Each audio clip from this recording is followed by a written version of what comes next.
The domino theory, just at a high level, chain of events, oil spikes, Japan raises interest rates, they rotate out of US treasuries and buy their own bonds, US bonds flood the market.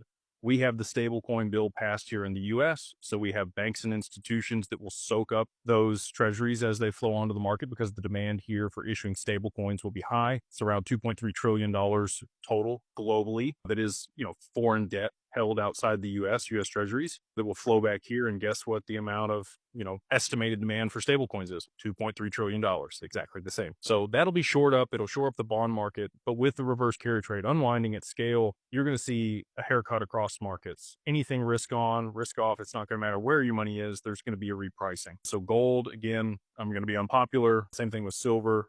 I think you're going to see a 50% drawdown both. But I do think it's going to be a big drop, huge drawdown. Bitcoin has the same problem. Bitcoin and gold, both big drawdowns. Tether is then depegged. So exchanges need other liquidity, and they're going to have to start utilizing XRP, just like in Shane Ellis's theory, to be able to settle inside of the exchange. Anyway, I think that there's less than 100 million left on the OTC desk, and the dark pools, I think we're right down to the end of it here. And that's why you're starting to see price move a little bit more aggressively for XRP. I do anticipate that we are going to see a BlackRock ETF or exchange traded product here in 2026 for XRP.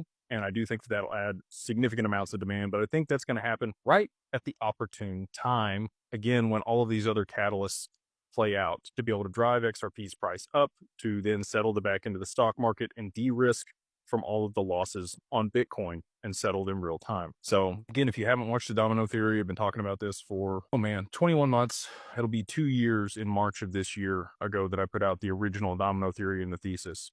So if you haven't, check it out on the channel.